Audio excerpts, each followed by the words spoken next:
Flew AirAsia out of Sydney with a 7-hour stopover in KL. Same spot a few times. Flying in and out of cloud. Heading into Kathmandu now. I assume.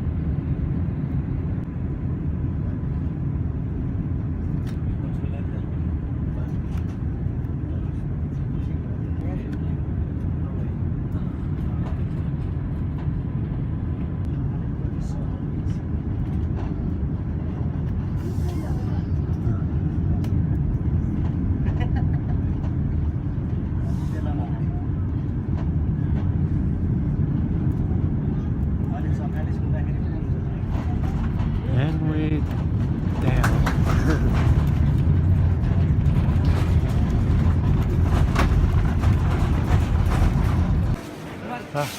Baggage claim at Kathmandu airport. Semi-organised chaos.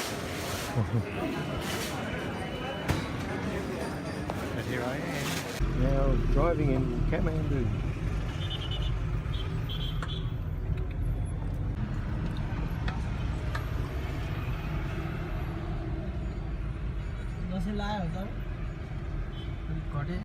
Stayed in the Tamil district, and here's my first meal in Nepal.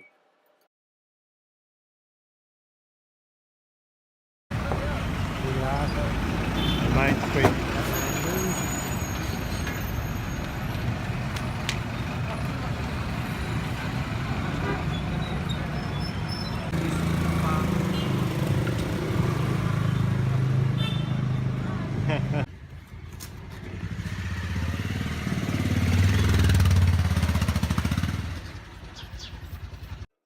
Prayer wheels are everywhere. A local butcher just out on the street. And another one, inspiration to go veg. This guy approached me and offered to show me around, charged way too much, but he was very interesting, showed me a lot. The streets in old Kathmandu are very narrow, tall buildings and lots of people and motorbikes and just chaos, but amazing. Wooden balconies. One of the street markets.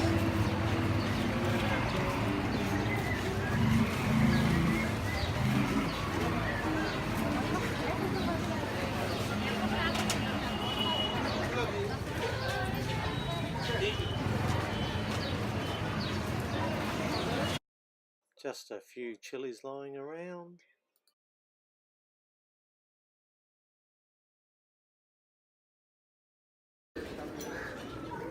Sorry, what was the name again? White Machindranath. Thank you. White Machindranath.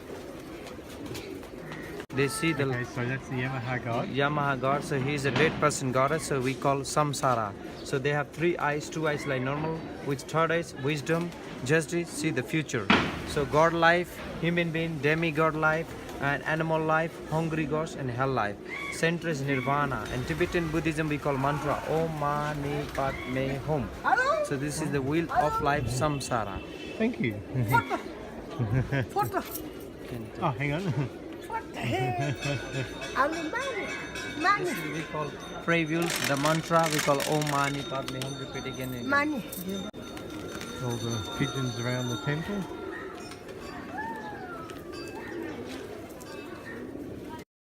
Just some of the sights on the tour: a Greek goddess and Hindu temple, pottery square, more pottery, all handmade. David in front of the Shiva temple, some earthquake damage. For good thing, good year, good luck, for everything. And after we do for every local people. So, Shiva temple for Hindus. For Hindu temple, Shiva temple, which is the biggest god of Hinduism we have, Shiva. This is where the living goddess comes out and shows herself.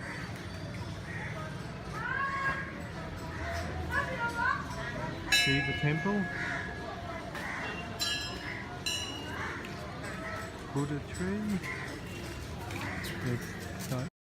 Had momos, the Nepalese national dish, for lunch, and then went for a walk around old Kathmandu. The place is just incredible. Kids on motorbikes and temples and shrines everywhere, people sitting. I even got my bindi. Temples, shrines everywhere.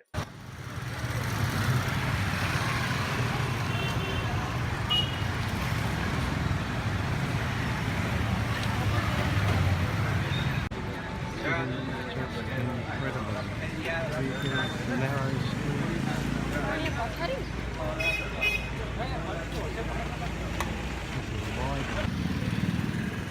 Kathmandu was originally a city of wood.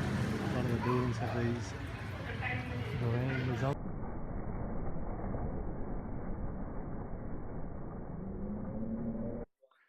Another Buddhist temple, stupa, with all the prayer wheels around it. Shops for everything. Rickshaw drivers. And a lot of earthquake damage still.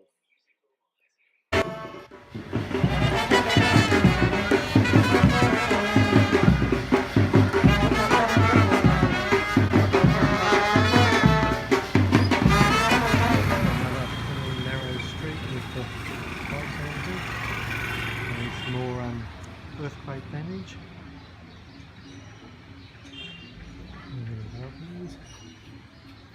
Just walking down a crowded little street. Sorry? The Kumari Bahel, where the living goddess, a prepubescent girl, lives, just on the edge of Dubar Square, which is where the original Nepalese royal family used to live. The whole area is covered in shrines and temples, pretty amazing sort of place. This is the Shiva temple and the goddess of destruction, looks pretty mean, and just another temple. The place was crowded.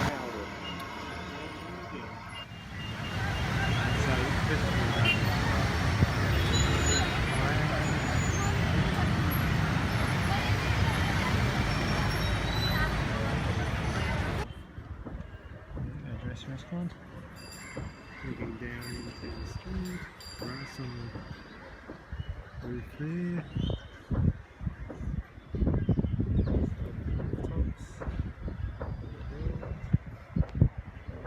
The temple up on the hill where I'm going to walk one day when we get back.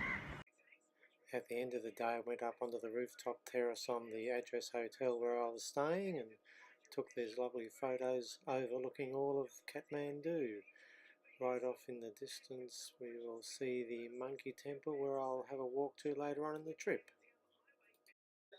Got back from the Everest base camp in the morning and went for a walk around the less touristy places in Nepal. Paid a visit to the royal palace where the whole royal family was assassinated, then just up and down the normal everyday streets of Kathmandu. The rivers are a little bit polluted and yeah, very polluted actually. No traffic lights, just traffic cops. Went up and down a covered market, lots of interesting stuff for sale. Found the Kathmandu Fun Park by accident, but it was just great to see all the Kathmanduvians going about their daily fun. Nothing touristy at all, apart from this. Kathmandu Fun Park.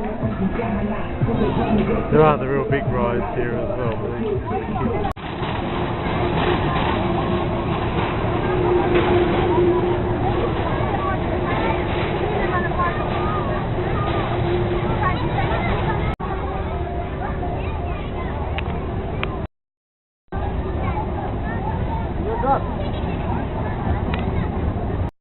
Came back via Durbar Square again.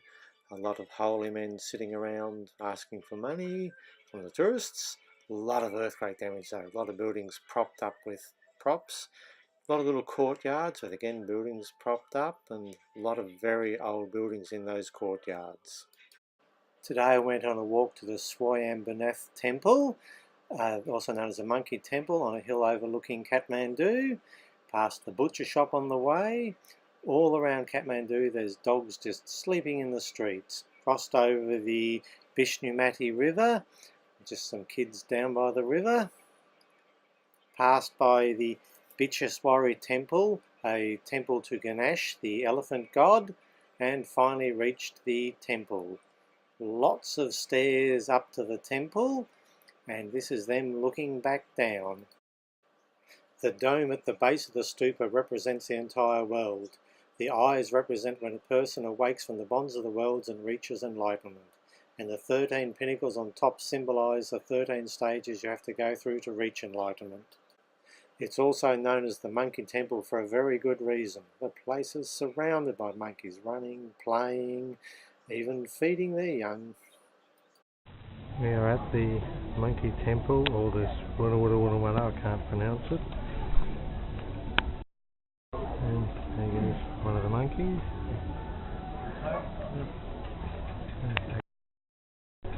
Temple up there, the eyes on all four corners, so you're going to see all around. The whole place is just a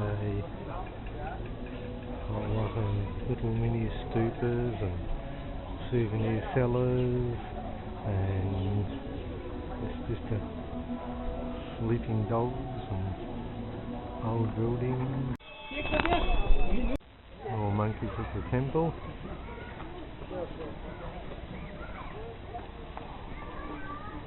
Another wall of monkeys.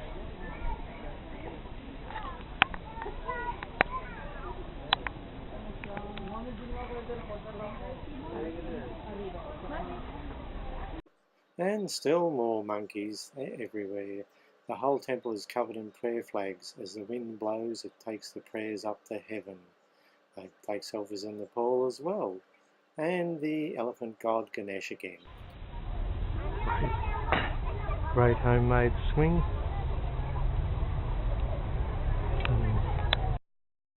Building.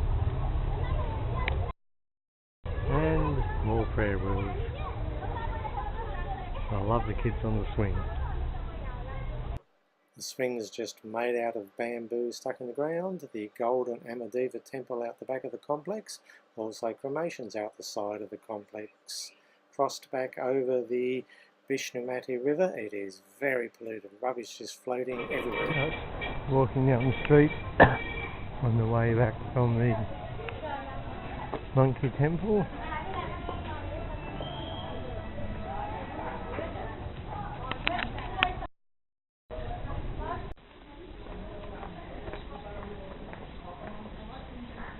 Went back through Durbar Square again. The place is covered in pigeons. They're everywhere.